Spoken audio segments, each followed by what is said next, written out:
I'm Richard Harrington. I'm Member of Parliament for Watford. I'm Orla Smith. And I'm Nicholas Bush. And this is the first episode of Aspire To. Okay, Richard. What subjects did you take at school? Well, at school, I did the usual selection of, we call them O-levels, you call them GCSEs, and I did the usual. Most of them were compulsory in those days. There were comparatively few that we chose, and I wasn't very good at that level. And I had, something must have happened over the summer holidays after my GCSEs, because I started working hard, much to the amazement of my parents. So when it came to A-levels, I took geography, history, economics, and what they used to call general studies, which was great because you couldn't revise for it. But we had really interesting Tuesday afternoons where they would take us on trips. For example, the local abattoir, the local prison. We'd have speakers like the local Member of Parliament. But really they were just filling in a Tuesday afternoon, because the whole thing about general studies was that you couldn't revise for it. It was to get people's general knowledge. And I went to university. I was lucky enough to get a scholarship to Oxford, and no member of my family had ever been to university, so it was all a bit surprising to all of us at the time. And I met the admissions tutor once at dinner, and I said to him, what do you look for in people that you're interviewing? And he said, well, we think the general studies course, the results are really interesting. Well, we all thought it was a bit of a joke because it was random questions. But apparently they took the view, and I think it's probably true today, is that good schools can coach people very well for academic subjects by a combination of a student's own interest in a subject, but also, of course, the lessons and everything else. And schools are very good at that. But the general studies, no one could be coached for. And that subject, I think, fell into abeyance as targets and gradings and Ofsteds and everything became more popular. But I always thought it was a good thing to do. So why do you think they've stopped it now? I just think things became more academic, Orla, and I feel probably the schools were better at also assessing people, and the whole thing became more sophisticated. But I don't think there is really a course or a general knowledge a subject that you can do. But also there's lots of very good after-school societies and things. I mean, at your school, for example, well, in fact, both schools, I'm a regular victim of the Politics Society. At Watford Girls' Grammar, it's called Government and Politics Society, and a gruelling at the school. I mean, forget being on Newsnight and being interrogated by Jeremy Paxman. The girls at Watford Girls' Grammar are much worse. And at Watford Boys, you tend to get, well, there is the Politics Society, but I get invited to a lot of debates for the whole sixth form. And that's good. So there's a lot of subjects and courses and things which might not lead to an exam, but I do think they do their best to teach people general things. And both schools, I know, attract good speakers. Yeah. So what was your early life like? So how did you grow up? Well, I was brought up in Leeds. All my family are from Leeds, although ironically they all drifted down here because I was the first. But no, my father was a shopkeeper, and we had a family shop, and we all worked in it on Saturdays and holidays, which gave me an interest in business. Very loving parents. I must say, neither of my parents were educated in any way. Both of them had left school at 14, but they really believed in the values of education and hard work. My father was not a strict disciplinarian. My mother was. In fact, my mother is, who I shall be seeing when I leave here. My father unfortunately died 6 years ago, but I'd say quite a conventional kind of upbringing. I have one brother and one sister, and we were quite a close family. Didn't have lots of cousins and people like that, because both my parents didn't have a lot of brothers and sisters. But I have absolutely no complaints at all about my childhood. It was a secure one, and I was left really, even when I was not studying very hard at school, I was very rarely told off. I think if it was left to my mum, I probably would have been. But my mother of the two, my mother was the disciplinarian. So how did it go from business to politics? Well, when I was at university, and you'll find out yourself, there is a lot of pressure on being in an establishment career. So I did law at university, not because I had any interest in law at all, but because I thought somewhat naively it might lead to a job. and I didn't really know much about it, and you didn't get that much advice in those days at school, or at least I didn't. Probably because the teachers were amazed that I could I get to any form of university, let alone to Oxford. And so I did law, and I wasn't very interested in it. All I really wanted to do was make money. The reason I wanted to make money was not because I had aspirations to big boys' toys like boats and planes and all that kind of stuff, Ferraris, but because I wanted a form of independence. I had this kind of, well, almost like a feeling that I didn't want people to boss me about. And it came from the fact my dad was self-employed in a small way, but also I took what's now called an internship. We used to call them a holiday job in those days, when I was at university for a big American bank, Citibank, this in London. And it was a good, well-paid internship. And the guy I sat next to, who was, well, I thought he was very old. I suspect he was about 38. He'd been there about 20 years. And one day, he gets called up to the HR department and fired, sacked. And it was all a bit brutal. They put all his belongings into a back dustbin liner, and it wasn't money. I mean, sure, they gave him a lot of compensation, but they'd obviously wanted a younger person. I was none of my business, and I didn't know the reasons for it. But I went out, me and the other people went out for a drink with him in the evening, and his whole life was devastated.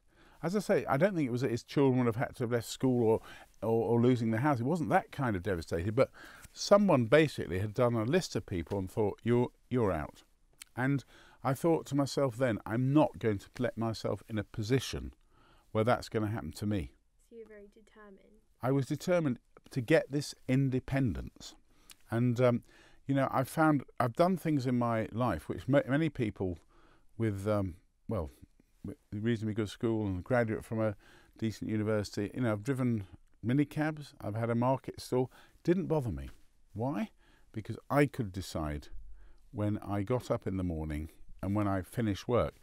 The status side of it didn't particularly bother me. So that was the number one thing. That's what got me into business as opposed to politics. Politics is very hierarchical. You can be sacked left, right and centre either by the electorate every 4 or 5 years, or, well, I don't really count that as a sacking really, but I do count if you're a minister and David Cameron doesn't like you, or this one, then obviously you're out. Well, that is not an attraction to me. I believe I'm doing it as a form of public service. So I wasn't really interested in being a politician, not because I hated it. In fact, I got into politics at university because I was so bored with law and politics really interested me. But after that, the real drive was to try and get this financial independence, so as somewhat crudely not to be pushed around. I mean, I just wanted, the day I paid off my mortgage, I was really happy. Rather than getting a huge house with another mortgage, I thought, great, no one can do anything, it's our house sort of thing. A bit basic really, but that was certainly my thing. So politics came later on, other than at university, because I didn't have any money and I wanted some, and that took preference over to politics then. So my route into politics was very different from many other people's, because a lot of people, even at your age, are thinking about it. And if you wanted to, at any stage in this conversation, I could tell you perhaps a more conventional path than mine. Would you like to tell us? Well, yes. Okay. Would you like to know how I actually got involved first? Yes. Well, Sorry. I was lucky in business, having gone into business with 2 friends. Interestingly enough, we had this sort of pact to go into business together, despite the fact, 1, we didn't have any money, and 2, we had no idea what business to go into. So as I say, I concentrated on that. And then my politics was only that I had a few friends who I knew from university, and when they started to become selected for Parliament, I used to help them at elections as soon as I could get time off work and that sort of thing. And then in 2001, I was very lucky. I'd sold a business and got some capital, enough to live from comfortably, and I was running a children's charity. Again, nothing to do with politics. And a friend of mine said to me, phoned me up one day and said, "You're interested in politics, aren't you?" I am. I said, "Yeah, I am a bit." He said, "Well, my best friend has just been actually just become a member of Parliament. Do you want to meet him? I said, sure. And it was David Cameron, who was just elected to Parliament. And I thought to myself, his kind of politics appealed to me. You see, unlike many politicians, I voted for all three political parties in my life. I was a member of the SDP, which was a precursor to the Liberal Democrats. That was Liberal and Social Democrats. It became known as the Lib Dems. I've never been a member of Labour Party, but I voted for Tony Blair in 1997. I'm a kind of moderate kind of person, and when the Conservative Party moved too much to the right, for me personally, it wasn't for me. But David Cameron and his kind of ideas, which to me are very sort of centre-right, that's encouraging people's own enterprise and aspirations, but realising that the state is there for redistribution of wealth with taxes, to help people less fortunate themselves, and education, NHS, etc. I just sat there and I thought, I'm not going to insult your viewer's intelligence by saying, oh, I knew he was going to be Prime Minister. I didn't. But his kind of ideas attracted to me, and I started to get a bit more involved. But I didn't stand for Parliament at all. I had no thought of doing it. I was doing some things voluntarily for the Conservative Party. And Watford, it was just one of those places that my family all lived around here. I first came here in 1979, and the opportunity came up, and a few people started saying, after we came third in the 2005 election, why don't you have a crack at it? And that the party, Conservative Party, didn't mind very much because they thought we had no chance of winning Watford because we came third, and I think they were looking for someone a bit older and a bit more experienced in life, really. So that's how I ended up doing it, and I sort of hummed and hawed and thought, shall I, shan't I, shall I, shan't I? And then one day I was having a cup of coffee with a friend who is an MP, still is, James Clapperson, who's MP for those people that live in Bushey or Potters Bar or Radlett or Elstree. But that way, James is the MP for Hertsmere. He's trying to talk me into do it. And I'm thinking, no, I'm too old. I've been in business all this time. It's no chance of winning. Everyone says no chance of winning in Watford, and it's pretty difficult in a marginal seat. You have to work very hard and see lots of people and never stop. You know, you can talk yourself out of things. And I ran into William Hague, who I'm not a close friend of, but I knew him from university days, and he'd been leader of the Conservative Party in '97 and had fallen pretty much into not a good time in his career, because obviously he was slaughtered by Tony Blair 2001 and was no longer leader of the party at the time. So I said to him, William, I've got this dilemma. Some people say I should go for Watford, but there's all sorts of reasons not to. And I went through them all, the reasons which I've just explained. I just wonder what your advice was. And he said, well, all I can say is in 1997, he was quite a young guy, he said, people are asking if I will stand for leader of the party. This is after Blair had beaten the Conservatives by miles. And everyone said, don't do it. You're too young.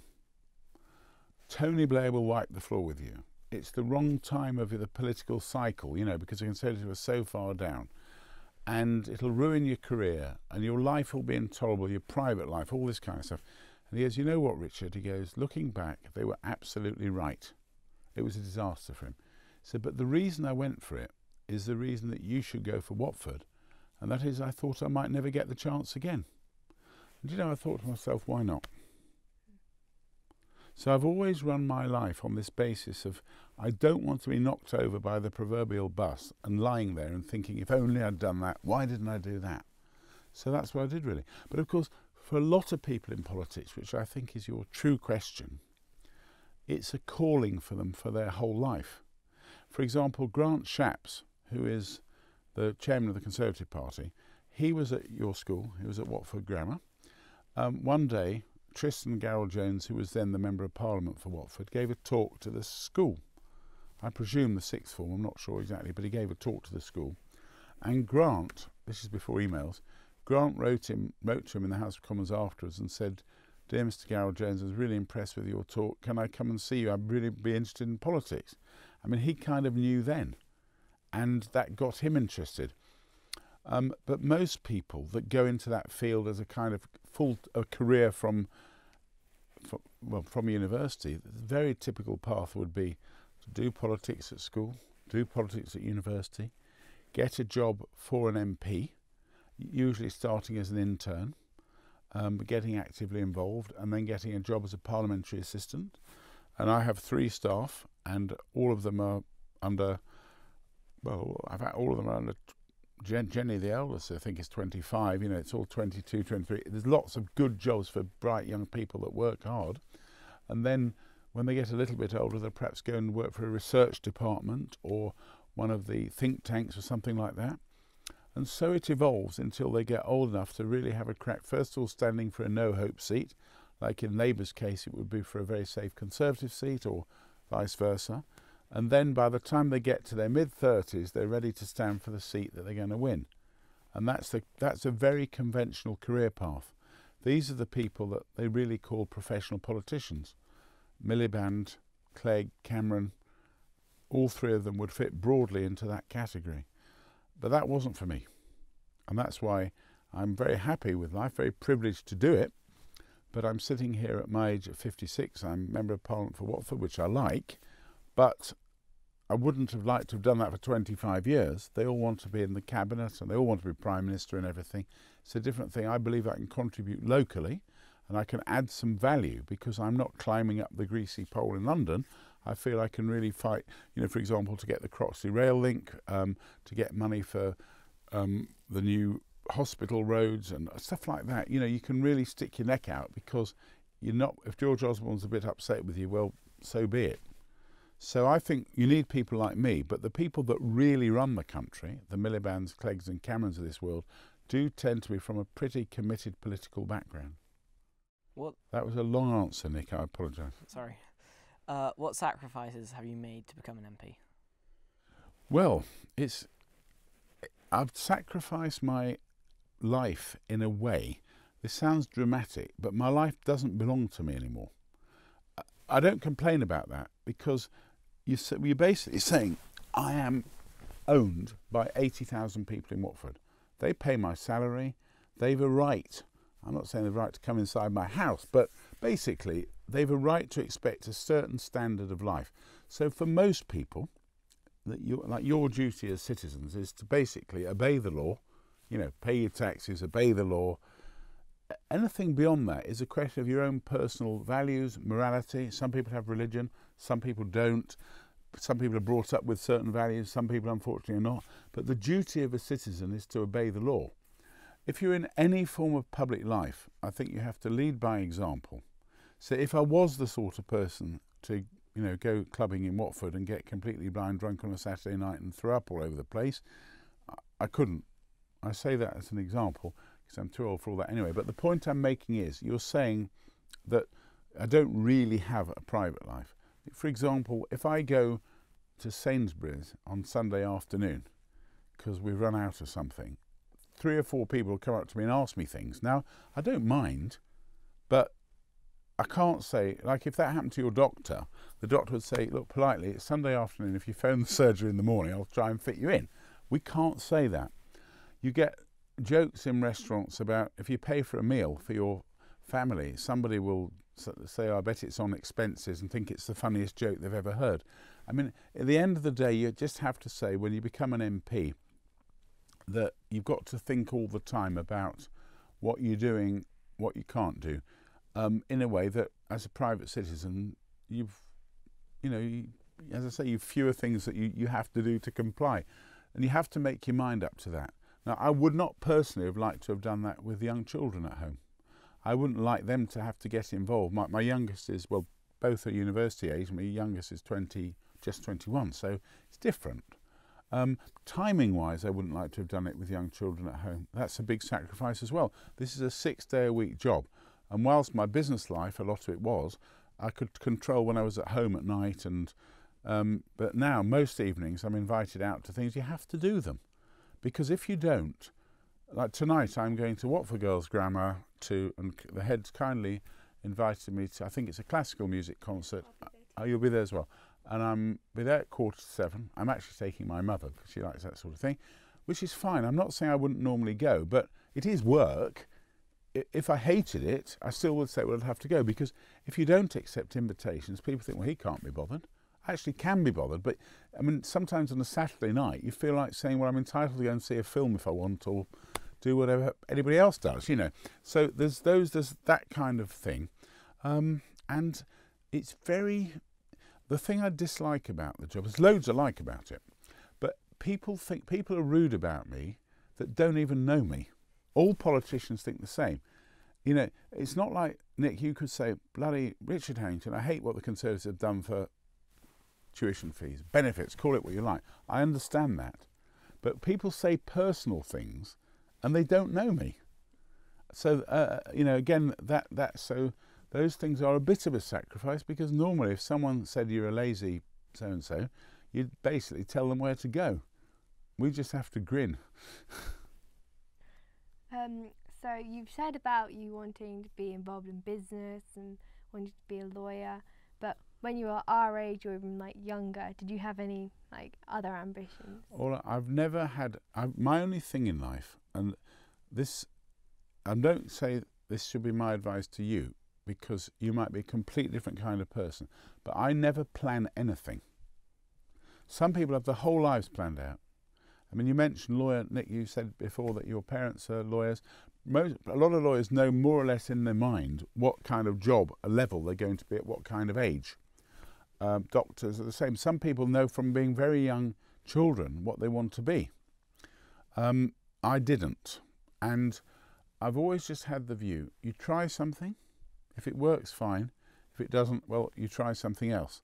And that's why I was open-minded to a complete change of life when I decided to stand for Parliament. So I wouldn't recommend my mantra to other people, but it worked for me. And the other thing I've tried to do, which again I don't recommend, but it's worked for me, is every 10 or 15 years I change what I do. So for example, I've had 2 or 3 different businesses. And then I did this. The advantage of doing that is that your mind becomes fresh again, because you meet new people and have new experiences. The disadvantage is you never become absolutely excellent at anything. So for example, taking business, which I'm very fortunate, I'm not complaining in any way, but I sold a business. Well, if I'd have kept that and gone on, I could have been a lot richer. If I'd have gone into politics in my 20s or 30s, who knows? Could have been in the cabinet, could have been Prime Minister, I don't know. So my system, you never excel at anything, but you do a variety of interesting things. Other people prefer to concentrate on one thing in their life. That's their game, and they can hopefully do very well at it. Do you have any anecdotes for your time or leading up to your current position? Well, you mean things that would amuse you, Nick, I think you're talking about. Yeah. I could go on and on and on about, we call them war stories. Mine, of course, are more about business than politics, because I was mainly in things. I will say this, twice in my business life I've been near to the point of throwing it in, near to the point of losing my house, near to the point of being complete disaster. Whilst it's not an amusing anecdote, I do think it's very useful for people to have that kind of experience. And, the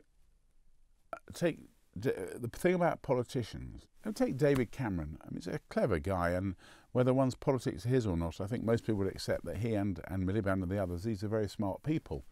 But, we all have different experiences. So I once went in Watford with David Cameron to visit some business people, small business people at one of the business parks. It was a classic, they're around a table drinking a cup of coffee, and people could speak freely to them about their problems and everything like that. Well, most people always say to David Cameron, and they say to the other politicians, lest anyone thinks I'm being party political, that you don't understand our problems. You people in Westminster, you can't understand. Of course, they're talking about VAT returns, taxation, business rates, the things business people talk about. And he did his best. He seemed to answer them fairly well. But on the way back in the car, he said to me, well, why do people always say I can't understand their problems? So I said, well, I suppose it's like this. You, unfortunately, had a sick child. You had a little boy that died. and was very ill most of his life. In fact, only lived to, I think, till 7 or 8. And I said, well, I can't, how much I try, having been fortunately blessed with 2 healthy children, I cannot imagine what it was like. I can't understand what it was like, for example, to wake up every morning and wonder if your son's going to be alive or not, or getting a phone call from your wife in the afternoon and think, well, instead of just thinking, well, it's, you know, what we're going to have for dinner, it's, is our boy dead, you know. So I said, well, I can't understand, you know, if that was a similar thing, I would say, you would say to me, you can't know what it's like. And that's all they mean. Because people expect us to have all sorts of experiences. I mean, before I came here today, I met a room of 10 GPs. Well, some of the things they told me about their lives and problems and things, I couldn't really, you know, it takes a lot to try and comprehend everything. I've done the same with teachers. I go to meet homeless people. There's such a huge variety of things. And I think it makes it, people expect us to know everything about their particular thing. And it's very, very hard to do. So one more question. Can you describe your working week? So, for example, what you do usually every week. Yes. Well, it depends all on whether Parliament is sitting or not.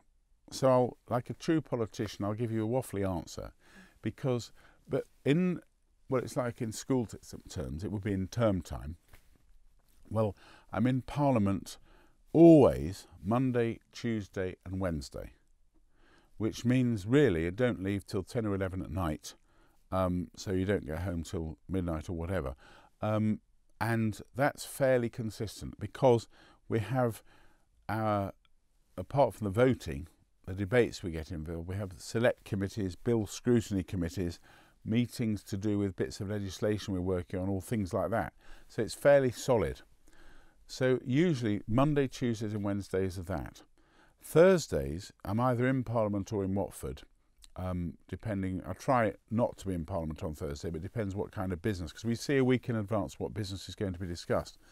Always Friday and Saturday, I'm doing my constituency work.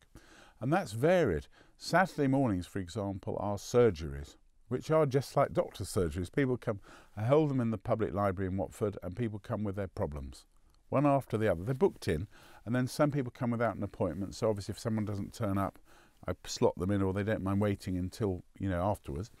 And that can be quite depressing because you want to help people, but often you can't, because it might be to do with housing or benefits or an experience they've had at the hospital or to do with the roads, anything you like.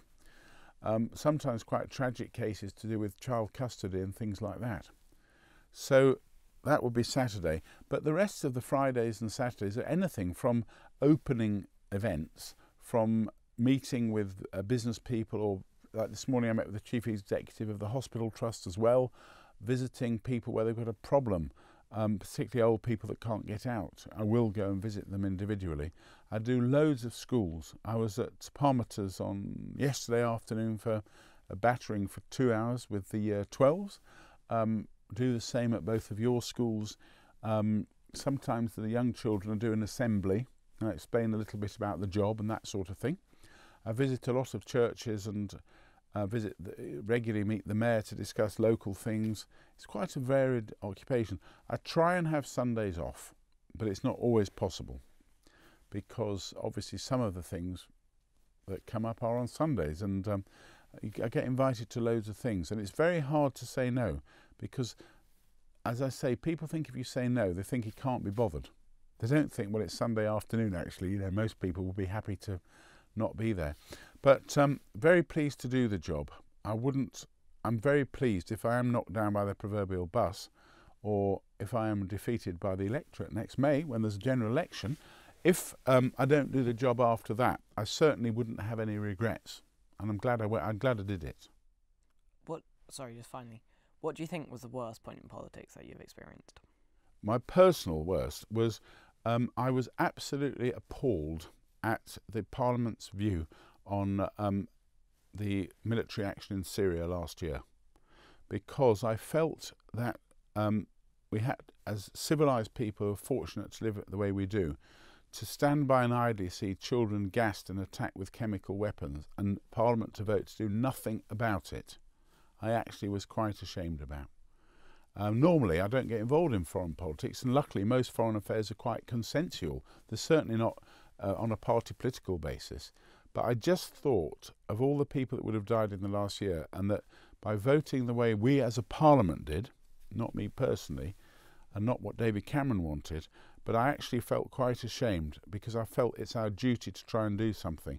And what we were trying to do was a limited amount of military action, not with our troops even, to stop this. So that for me was the low point. Thank you, Richard. Very nice. Thank you very much for having you. me.